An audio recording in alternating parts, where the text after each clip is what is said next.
Bonjour, aujourd'hui je vais vous montrer comment réaliser un bouton à bascule comme ceux présents sur la gauche.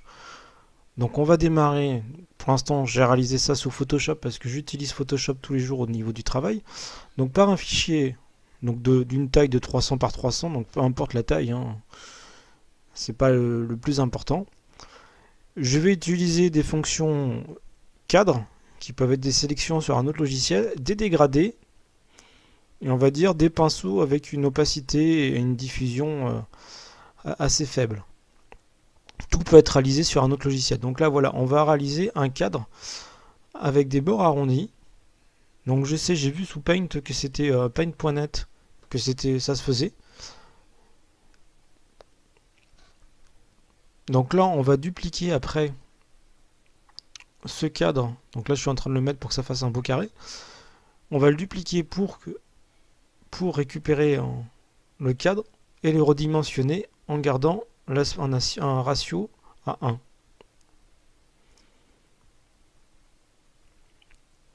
Ce qui va nous constituer pour faire un cadre. Donc là, voilà, le centre de notre cadre autour du bouton. Lui aussi, pareil, on va le dupliquer. On change de couleur pour mieux le voir et on va aussi le redimensionner avec un aspect ratio à 1.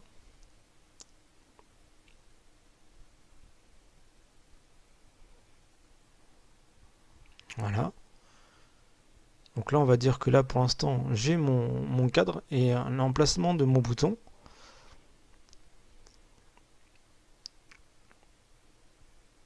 Et là, après, je vais le redupliquer.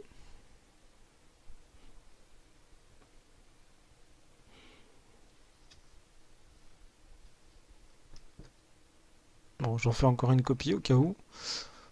Toujours en avoir un comme ça, si jamais je voudrais faire un autre effet. Et donc là, on va diminuer un tout petit peu en largeur et beaucoup plus en hauteur. Donc voilà, ça c'est ce qui va faire le dessus de notre bouton à bascule, notre bouton poussoir. Donc là, j'ai tout recentré.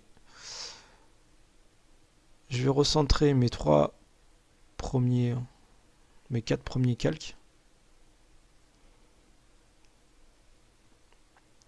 Et le dernier, on va le redescendre à la main pour l'aligner. Voilà.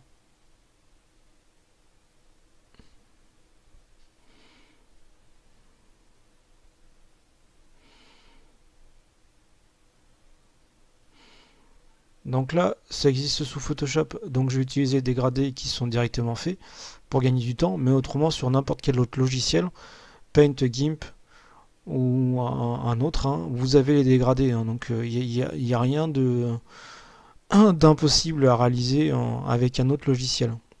Donc là, on va faire deux nuances de gris, un plus foncé, un clair, légèrement plus clair. Voilà. Donc là, on peut commencer à voir dessiner la perspective d'un bouton au niveau du cadre. Pour l'instant, on voit rien à l'intérieur.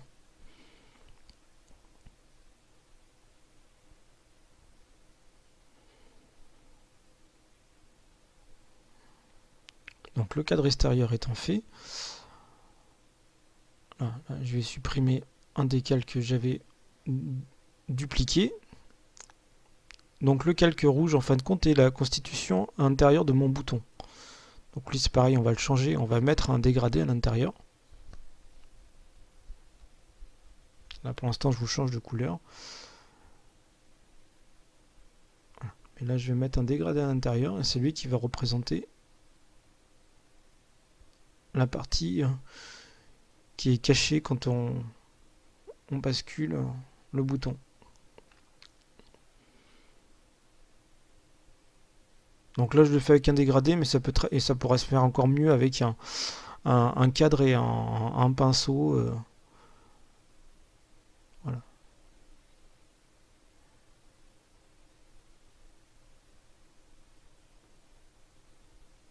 Donc maintenant on va attaquer après le dessus du bouton.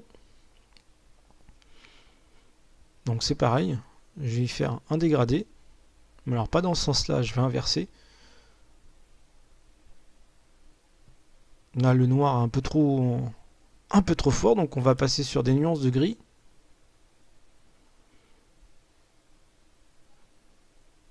Voilà, assez proche.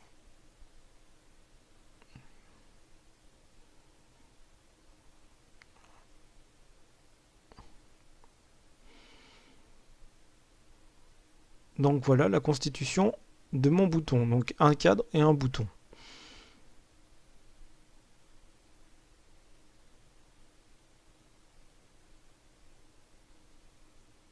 Alors si je mettais une ombre portée sur mon bouton, ça fait dire qu'elle a un angle. Et mon bouton, en fin de compte, il est encastré. Donc on va pas mettre... Là, je suis en train de modifier le cadre intérieur.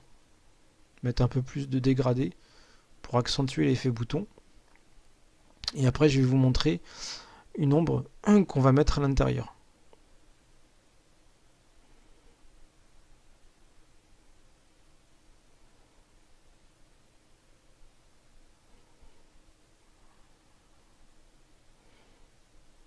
Voilà, donc là, je reprends mon cadre.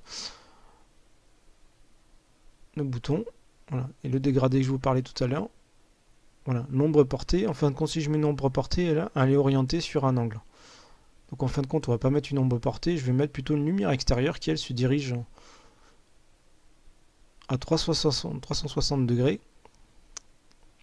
Généralement, c'est blanc, voilà, je vais la mettre noire pour Photoshop, mais en fin de compte, ça se fait avec un... Vous faites la même chose avec un pinceau qui va suivre le bord, une diffusion, voilà.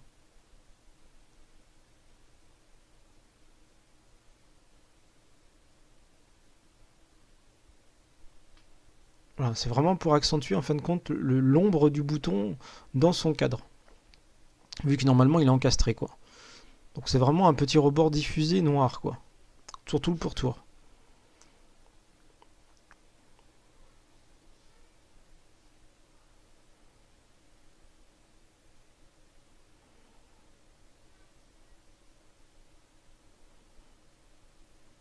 Voilà, là j'ai mis un pourtour sur le bouton en cadre extérieur.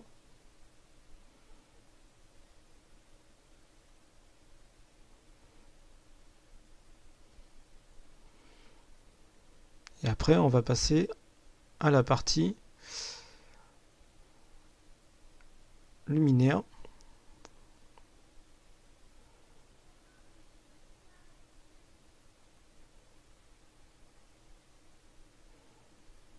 Donc je vais prendre un petit rectangle. Voilà. Que je vais remplir de rouge. Donc vous faites une sélection puis vous peignez en rouge. Donc là pareil, j'ai la diffusion que je peux faire, mais qui revient au même. Je vais vous le montrer après de faire un calque avec un pinceau pour l'éclairage rouge. D'ailleurs pour l'instant je vais m'en servir aussi, je vais le faire. Voilà, c'est vraiment pour avoir un petit pourtour rouge. Et là j'ai ajouté un calque. Et je vais accentuer l'effet de lumière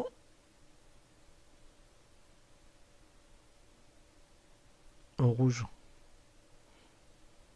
Donc là on voit pas ma souris, mais moi voilà, je suis en train de passer ma souris sur le bas pour mettre du rouge. Alors vu qu'en plus que c'est sur un calque, ça permet de le désactiver, l'activer, le désactiver. Donc voilà. Donc j'ai rajouté un calque, je vais mettre un petit peu de blanc aussi au niveau du voilà, pour accentuer l'effet perspective du bouton.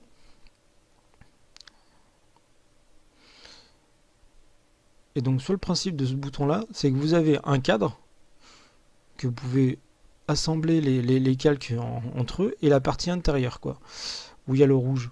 Et ça pour faire l'effet bascule, en fin de compte vous faites juste une symétrie et vous changez la couleur du rouge, vous la passez en vert et vous mettez le petit éclairage en vert, vous regardez le cadre dans le même éclairage et juste la partie centrale en fin de compte que vous faites une symétrie. Voilà. Donc si vous avez aimé, un petit pouce bleu. Merci.